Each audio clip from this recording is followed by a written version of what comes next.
Oh, didn't see you there. Hey, everyone. Shane here from the Spirit of the Cosmos. Wow, I'm in the forest of everlasting doom. Actually, I'm not. It's nice out here, but I'm excited. You're excited. Everyone's excited for this video.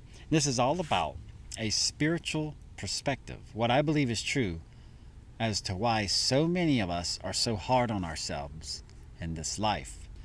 As you know, my friends, once you become spiritually awakened, everything changes. Your perspectives, your views, your feelings, thoughts, words, deeds, emotions, everything shifts.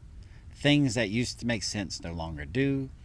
People's behaviors don't make sense. This entire world, you look around and you realize we can do better. We are better. So, why are so many of us along the spiritual path so hard on ourselves? Well, I'm going to go over what I believe is true. And I don't know how to start it off other than just get to the nitty-gritty.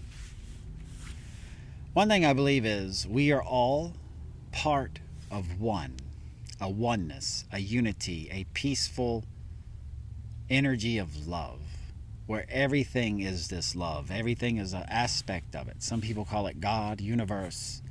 It's infinite, so it has infinite names. To me, it's one infinite creator, a part of a infinite creation, a part of being the yin and the yang, the balance. The infinite creator, the infinite creation are one. They're reflections of one another, and that it is a loving, breathing, infinite creator, universe, if you will, God, if you will. Blessed is the soul who seeks God in however way they choose, because we're talking about infinity, baby. And with infinity, there's no rules, there's no names, there's no labels. It's everything. So, we're part of this oneness, this love, this energy. And I do believe a lot of us come here to schoolroom Earth. That's what I call Earth. 3D Earth, the Matrix, whatever you want to call it, it's cool. I call it schoolroom Earth. And I believe we're all here to see what we're like to our core in a world of nonsense, in a world of lies and manipulation and chaos, of duality, of division, separation, of triggers, of stresses. What are you like to your core, away from the divinity of all things? You're a god or goddess here without your wings, without your spaceships, without your superpowers, without whatever resonates with you as being godlike. You're stripped of all of that, put into a mortal frame, and to see what you got to your core. So, with that comes an issue. Because we're here without all of that, without our divinity, we're easily manipulated and controlled. And a lot of people on the spiritual path are really awakening to this. The spiritual awakening is about waking up and realizing that everything around you is nonsense. This world we live in is truly nonsense. The 3D paradigms, the norms, all of it is scripted, made up nonsense to keep you distracted from your inner self, distracted from the true you inside, distracted from finding the real you in life. A lot of us don't even know who we are. Don't even know why we're here. That breaks my heart. I'm getting emotional thinking about that. Because that's terrible to not know why you exist. Oh, I can't think of a worse hell. And I used to feel like that. I personally, along my spiritual journey, before all of this, spirituality saved my life. I used to think I was just nothing, just part of the everyday life, just another person. And you realize you're not, that you're perfect, you're divine, and you're part of something that is infinite. A lot of us are mind controlled, manipulated, and brainwashed. Each of us have our certain levels of it, but it's there. And acknowledgement of that is part of the reason that a lot of us are hard on ourselves. We are scripted to be. We're told and manipulated and mind controlled through various methods I won't get into. Mostly advertisements and social pressures and norms. But wow, you're taught that and made to believe that either you have it or you don't, and if you don't have it, you'll never make it. That only a certain group of people can live like gods on earth, that a certain rich or elite or ruling class, although there is no ruling class really, all of that is instilled into us from very, very young. There is a lot of brainwashing that you get growing up that you become aware of when you're spiritual. How many times have you wanted something and told you can't afford it? or you're not good enough. Or ladies, how many times have you been pressured into believing you're not pretty enough with everything around, with advertisements and social norms, etc.? We could go on. This could be an hours and hours long video, but I want to keep it short and sweet. That's brainwashing, advertisement, it's manipulation. And have you noticed the mind control powers of the rich and the elite of the world that run everything, the ruling class as they're known? Although they don't really rule anything, they force us to rule ourselves while they sit back and laugh. They don't do anything. We run ourselves with the rules they hand out because they've stripped our power away. They've locked us down, but they forgot we're the keys to it all. We have the keys inside of us. The universe is literally folded up inside of you. You are infinity. You are every thought, every deed, every action, every word, every person, every soul, every situation, every experience. You are infinity. You are love, light. You are light and love. You are a reflection of the infinite creator. You are the infinite creator. But we've been manipulated, controlled, brainwashed to think that we're nothing. I love the saying, they tried to bury us, but they forgot we were seeds. And when you become spiritually awakened, that seed sprouts. You start to grow into a mighty tree. You start to realize that everything around you is mind control, manipulation, and brainwashing constantly 24/7, even when you're not even aware of it. So you might be very hard on yourself simply because you are following the script handed to you. And there's nothing wrong with that. Once you're aware of it, you can change it. You can have heaven on earth. A lot of us are taught that we live this life and that something better awaits us after this life. If you're good, maybe you'll get something cool. Maybe you'll go to heaven. Maybe you'll go to Valhalla. Maybe you'll go to Sto-vo-kor like the Klingons in Star Trek. Wherever. You're told whatever you believe. You're told that after this life, you got it. Just don't worry about this life. You're not any good. You got to earn your way up to this. No, you can have heaven on earth right now. It's all in here. It's all in how you feel too. Your heart, your mind, your body. Keep it all healthy. Raise those vibes. And you will notice heaven on earth starting to create around you. So, another thing. Why are you so hard on yourself? We live in a world of triggers. Like I say, I believe this is schoolroom earth, as the angels like to call it. And it is a tough class.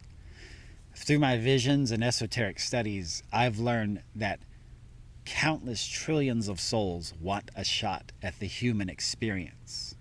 And only a select few can come at a time. But everyone who is a human now, who ever has been or ever will be, chooses this experience to see what they got. So it is a schoolroom, and it's a tough one. This planet must be very unique in the cosmos. I can't imagine many planets being like this one in its current time space of now, the way humanity's working. So you got the schoolroom earth. It's a world of triggers. Constant trigger, trigger, trigger. We are constantly triggered all day. I see it every day around people. We live in a world of poison. We are literally handed things that are bad for you. Fast food, processed foods, cigarettes, alcohol, everything. Anything you ever want is handed to you. It's there. They make it addicting. This throws off your vibrations. This throws off your energies and vibes. This makes you on edge, which makes you easily triggered. So you might be too hard on yourself because you are wrapped up in the world of triggers and poisons. Like I said, detox, flush that all out. You got to take care of your mind, your body, and your spirit. And that will help. So schoolroom earth, I believe I wrote here, it's a test of self for the self by the higher self. Your higher self being your oversoul, that amazing part of divinity that has lived millions and millions of lives. I truly believe that our human life is but a drop in the ocean of lives that we live. I've read this, I've studied it, it resonates with me. Leave me a comment down below. What do you think about reincarnation? I would love to hear your view on reincarnation. But to me, it would be a crying shame to live in an infinite cosmos with trillions of worlds out there. You can see them all at night. You can see the stars. You know, they got planets and worlds and people there. It'd be a crying shame to live just one life out of the infinite array of possibilities out there. So I don't believe this is our only life. I believe we have been manipulated and brainwashed and mind controlled into believing it is to keep us down, to keep us out. So, something to think about. You may be too hard on yourself simply because you are not in control of yourself fully. That doesn't mean it's your fault. It doesn't mean it's that guy's fault over there. I got fans. Actually, that's a tree. But whatever, I need to go to eye doctor. But wow, this stuff might be out of your control. Not fully. We do, and in your spiritual awakening, you got to take a lot of responsibility for self. But think about it. Something to think about. And then you may be too hard on yourself. Another thing I wrote, because you are fighting the true nature of being multidimensional, being more than you are in this human form, in this human experience. It's that natural urge to have something more, that natural urge to explore and expand. I mean, we're alive, we're self-aware, we realize there's an infinite universe around us. It's time to embrace that. Your multidimensionality is your birthright. It's your birthright to know your origins, whether you're a star seed, light worker, angelic, extraterrestrial origin, from another universe, from another time space without description, whatever. You know where you've come from. You know down inside your origins. You know it. You can't deny it. No one can love or hate you more than you, and no one can tell you who you are but you. So you're always told throughout life and manipulated and taught that you're nothing, and yet you're literally everything. Do you see? This is another reason why you may be too hard on yourself. It's that living backwards. If you take the word live and you spell it backwards, it's evil. And that's what this mind control, manipulation, being taught that you're nothing throughout your life, that you're just one little cog in a wheel, that's living backwards. That is true evil. Telling something that is perfect, divine, and of infinite love that it is nothing, or just a small slice of nothing. That to me is wrong and evil. And anything, anyone, any organization that tells you that you are nothing, you got to see what they're truly after. What are they really after? Because there's a point to that. And a lot of it is business and money, but I'm not going there. Wow, so something to think about. Yeah, leave me a comment down below what you think. I love your comments. I love responding to everyone's comments, and thank you so much for watching. I'm going to end the video here because I want to leave you thinking, leave you stuff to think about. But these are a few reasons why you may be too hard on yourself. It's just something to think about. Thank you all for the likes, shares, subscribes. New subscribers, welcome. Old subscribers, I love you. You know it, and I mean it. Thank you so much for watching The Spirit of the Cosmos. But please leave me a comment down below. I want to know your perspective on this, because the more we share, the more all of our spiritual journeys expand. Because yes, each of us are on an individual path, but all those paths are leading back to unity, to source, to the infinite creator, to the universe, God, infinite love, however you view it. Blessed is the soul who seeks God in however way they choose. That's the beauty of free will. Much love. I'll see you in the next video. Yeah, leave me a comment down below. I'd love to hear what you have to say about this. And yeah, enjoy the day, embrace the moment, and know that you are truly limitless. That you have a heart that beats. That means you're alive. You have a mind that knows it's aware and awake. You can use these superpowers. These are your birthrights, and the sky's the limit. See you in the next video. Take care. Peace.